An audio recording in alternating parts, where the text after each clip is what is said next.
Let's discuss the basics of wind blast on a motorcycle.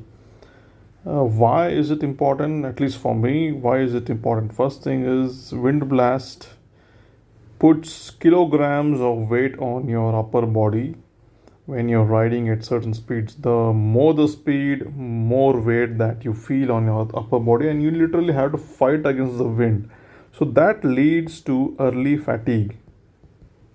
Okay, so there is a fatigue that sets in after maybe a few hours or maybe a couple of minutes, depending on how fit you are. When you're riding long distances at greater speeds, it makes you tired. That's one thing. Second thing is when you're, let's say riding around in our country, sometimes when you're trying to overtake a bus or maybe some taxis or some vehicles that drive with their windows down, there are chances of certain liquids hitting you. 90% of the time it is vomit. Okay, vomit and phlegm and something else. Okay, so sorry to say that, but it's a fact. I have faced this many a times. Okay, so that's one thing. And if you have a pretty good wind protection system, hopefully whatever it is can avoid getting into your visor or your riding jacket or yourself. That's one thing.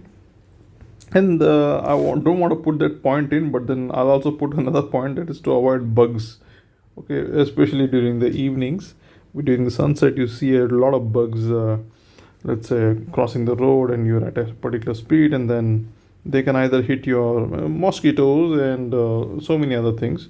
Okay, they might hit your the helmet, okay, visor, and then it might clog it, and it might hit your uh, riding jacket and so many things, right? So once I remember I had a bee sting through my mesh jacket when I was riding at a speed, and that was the old basic 390 Duke. It had zero wind protection, of course, yeah. So to avoid bugs, so that's one thing. And third thing, it's applicable to colder regions, right? That is to avoid a wind chill factor. So wind chill factor is, let's say, for example, you are at 0 degree centigrade, maybe someplace in the mountains, and then you try and walk. You walk, and then there is a very negligible and slight difference, but that can translate into you feeling it as -1 or -2. All right, that's one thing, because there is some sort of a wind that is gushing through you. Imagine if you're on a motorcycle, fully exposed, without a windshield, that can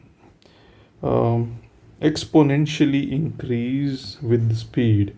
Okay, I come across some literature wherein you could almost have a hypothermia like situation if you are going at certain speeds.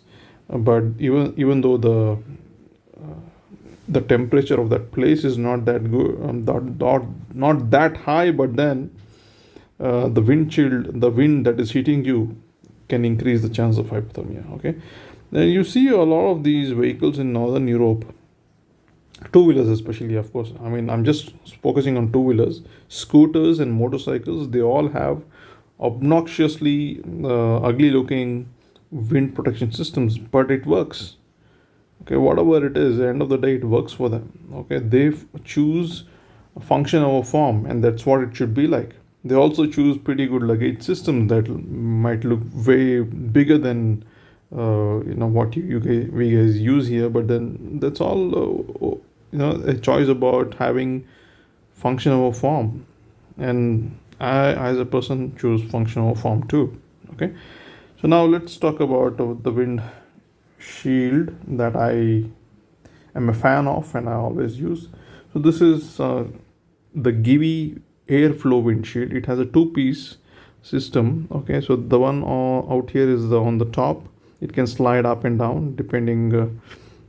So on the rider's height, you can adjust it, and you have a base layer. So what happens now? See, let's take water for example. More or less the same properties as wind. Okay, more or less. I'm not comparing it with air. Air is much more extremely lighter in terms of molecule density. But then let's take this for example. Okay. So what's happening here is let's think of this as wind for an instance, because I don't have a wind tunnel. So let's consider this as wind. So wind goes in like this. Okay, and then what happens is let's forget about this, the wind hitting out here at this area. Let's think about wind that is hitting here. So usually you buy a single piece, let's say windshield, and this is what happens, right? Let's forget about the ones that are going on the sides. We just focused on the ones that are concentrated on your face and your torso. So what happens then is it goes in like this, and then it forms a kind of a this area, right? This area becomes turbulent. Okay, there's a lot of buffeting that happens. This is where you sit, your helmet. Okay, and all of this leads to extremely bad vibrations of your helmet. You start vibrating as if you're on a, let's say, a spring. Okay, and then so this continues, right? So to avoid this, what happens, what this windshield does in particular is the windshield from Givi airflow system, is that it takes the wind up front from here, and then it channels it through this gap. There is this gap out here, and then in a way what happens is it's kind of a compression system. The compressed air has higher velocity than the air that is heating out here, and what it does is it neutralizes whatever is going out here, right? So this meets the air coming from on top of the windshield here, and then it takes it over and above your helmet. Okay, in the meantime, what happens out here in this area is there's not much of turbulence. I'm not saying it's 100% accurate, but considerably very very effective, and it reduces the wind blast whatsoever. There is a video on my channel about comparing the Givi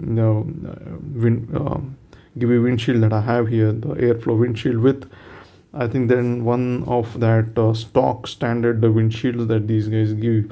I think the Hero 200X, I think, yeah, Impulse or Expulse, yeah.